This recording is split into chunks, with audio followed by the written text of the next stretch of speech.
எல்லாருக்கும் வணக்கம். தன்வி ஸ்டோரி டயத்தில் இன்னைக்கு நம்ம பார்க்க போற கதை நரியும் காகமும். ஒரு நாள் ஒரு பெரிய மரத்துல ஒரு காகம் உட்கார்ந்துட்டு இருந்துச்சு. அது ரொம்ப சந்தோஷமா இருந்தது. ஏன்னா அது அதோட மூக்குல ரொம்ப சுவையான ஒரு வடைய வச்சிட்டு இருந்தது.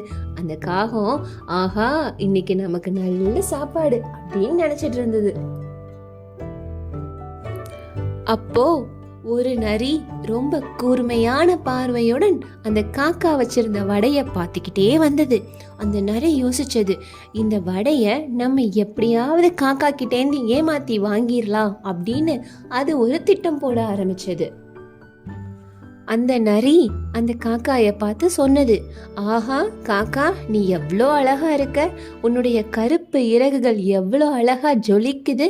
ஆமா, உன்னோட குரல் கூட ரொம்ப இனிமையா இருக்கும்னு நான் கேள்விப்பட்டேனே, எனக்காக கொஞ்சம் பாடி காட்டுறியா அப்படின்னு அந்த நரி கேட்டது. அந்த நரி காகத்தை ஏமாத்ததான் அப்படி கேட்குது. இதை கேட்ட காக்கா ஆஹா நம்மளை இப்படி புகழ்றாங்களேன்னு அதோட மூக்கில் ஒரே புன்னகை ததும்ப ஆரம்பிச்சது.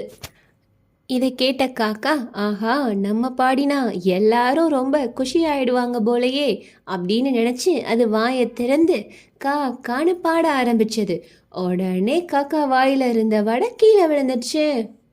உடனே நரி ஆஹா நன்றி காக்கா, உன் பாட்டுக்கு பரிசா எனக்கு வடையே கிடைச்சிருச்சு அப்படின்னு சொல்லிட்டு அந்த வடையை தூக்கிட்டு ஓட ஆரம்பிச்சிருச்சு.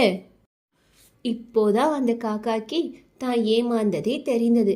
உடனே காக்கா சிந்திச்சுக்கிட்டே மரத்துல உட்காந்துட்டு இருந்துச்சு. அந்த நாள்ல இருந்து காக்கா ஒரு பாடம் கத்துக்குச்சு. யார்கிட்டையும் நம்ம புகழ்ச்சிக்கு ஏமாந்துடக்கூடாது அப்படின்றது. இதே மாதிரி இன்னும் ஒரு கதையில சந்திக்கலாம்.